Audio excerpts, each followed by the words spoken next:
Welcome everyone to Kraken of the Week, episode 19.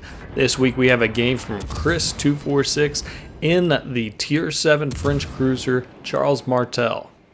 The game's going to be domination on Sleeping Giant, and as you can see, we're getting into the action early. We have legendary ships in this game and a lot of threats that Chris will have to deal with throughout the game. Before we get too far, let's talk about the build. For the commander setup, they are running Andre Roux, has a base trait that will increase the HE cell damage on all cruisers. But then slot 1 running Ingenious, slot 2 full speed ahead, slot 3 Malicious, slot 4 steer clear, and a legendary of fully packed. Now moving over to the ship mods, we have aiming systems mod 1, prop mod, steering gears mod, and then finally torp launcher mod. So you see, this build is meant for the ship to move fast, be able to turn in and out in a hurry, change direction, and just be extremely difficult to hit at range, which is exactly what the Charles Martel is made to do.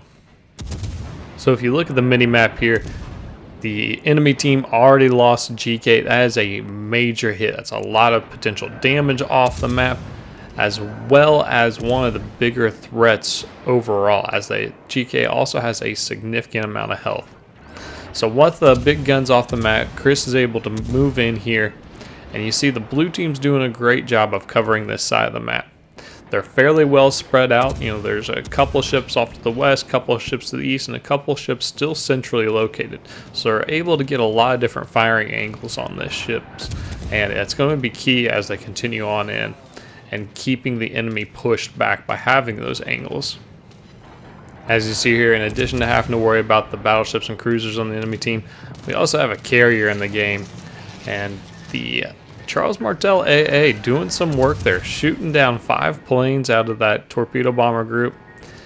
Chris was paying attention, saw the torpedo bombers come in, is able to avoid the torpedoes.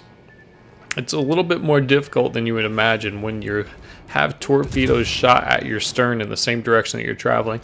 It's really easy to overcorrect and turn into them. Chris does a great job avoiding that common mistake.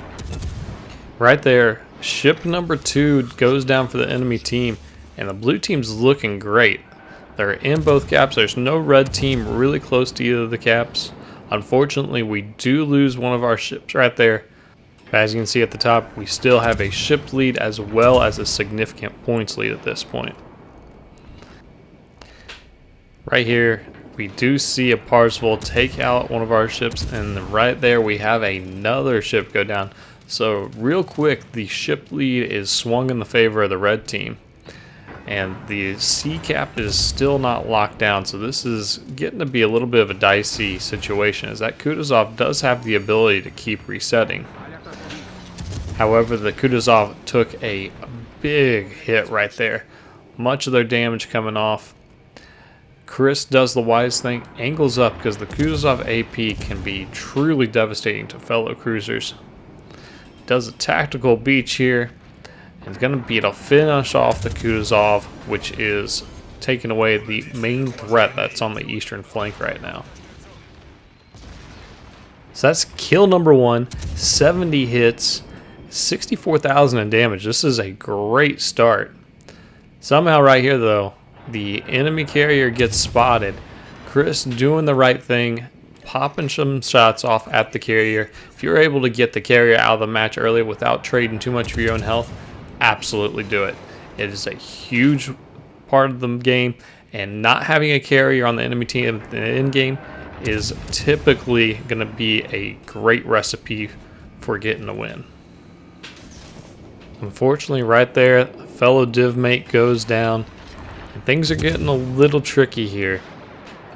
We see the Tirpitz starting to come in. The Tirpitz has some big guns that can absolutely wreck, and so making sure to not give up complete broadside to that ship is going to be key. But at the same time, keep whittling away at the Parzival. Getting it off the map is huge. And you see right now they're down to about maybe a 1/6 or a 1/5 of their health. And it's looking like the blue team might be able to pull this off, getting the carrier off the map early. Unfortunately, there is another cruiser close right here. Gets radared, so the Baltimore was waiting to set an ambush here. And I like this target selection here. Getting the salvos off on the Parzival, because that Parzival is the main threat and the main ship that's going to make this win extremely difficult for the rest of the team if Chris was to go down right here. So he's not worrying about shooting the completely bow tanking Baltimore, because it looks like he's going to go for a torp run here, and this is such a great move because the Baltimore is still using the AP, doing minimal amounts of damage with it angled up there. And so going for the rush here, using that rudder shift. Watch how the tail goes back and forth with the rudder. Such a quick movement with this ship. Having the torpedoes ready, timing the salvo right there, getting the left side off, completely coming back over, switching over to the right side. Again, not showing broadside to either of these ships. This is the only way this attack goes down well, is if he's able to protect the broadside. Unfortunately, during this entire run, the blue team is just crumbling to pieces. Things went from bad to worse in a hurry. But able to take out the turrets right there.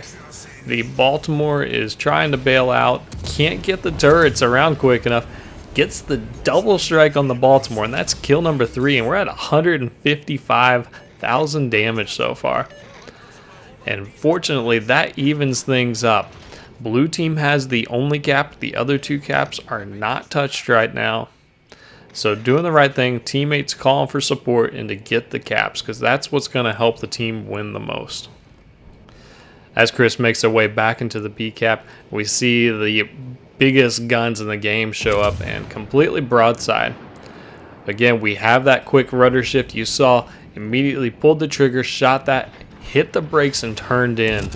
And what happens when you do this move is this exactly. The Yamato shells are going to go straight into the water, harmlessly landing, and you're going to be able to continue doing damage to them. So great start to this engagement. We see the Suzuya here. So now we got to try to decide what target do we want to focus on. Yamato is starting to point away just a little bit, maybe realizing this isn't a great battle for them to fight. So this is actually a real wise move by the Yamato, but it might have been a little too late for them. They really needed to get out before a second fire was caught after using their damage con earlier. So great job by Chris here.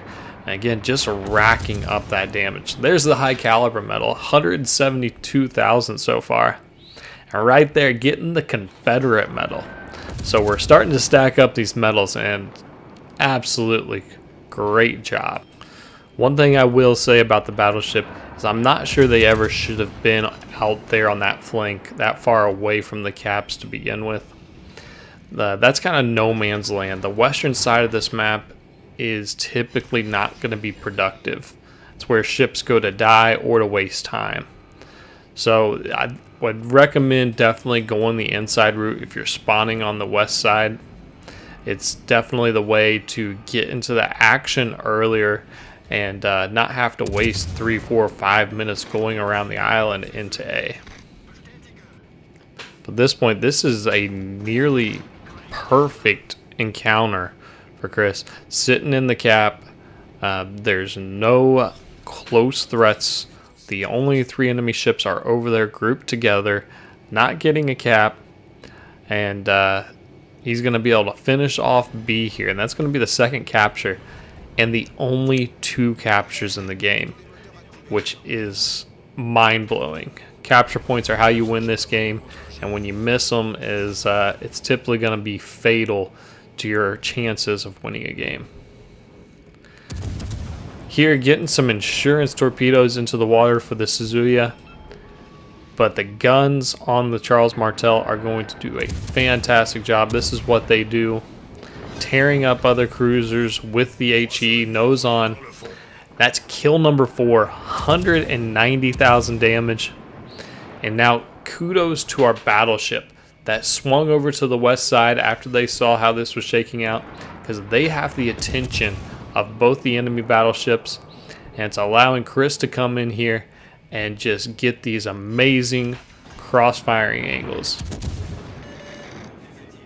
Keeping the HE raining down on the Massachusetts, and right there, kill number 5. There's the Kraken. That is the 3rd legendary medal that they've grabbed so far this match. And now, one-on-one with the Yamato. Still have carrier support though. This is a great situation. Once again, still over 12 kilometers away. So that's a long flight time for the Yamato shells. And it's going to be more than enough time for Chr1s to maneuver once the Yamato shoots and to avoid any incoming fire. You can see they're also extremely low on health. This is the same ship that we had burning earlier, so we know that they are susceptible to catching fire. Chr1s once again using that same move from earlier, hitting the brakes, turning in to try to get the majority of those shells to land in the water. Getting the fire started there, and despite getting the fire going, the carrier is going to swoop in, finish off the kill, but not before collecting the 4th legendary medal, the Witherer, and just absolutely stellar cruiser play. The XP is going to show it. Take a look at all the medals and ribbons at the end. This is the kind of game you're looking for. That's all we have for this one. Thank you all for tuning in. If this is your first time coming to the channel, consider hitting subscribe. We'll have a lot more videos coming at you shortly. Have a good one.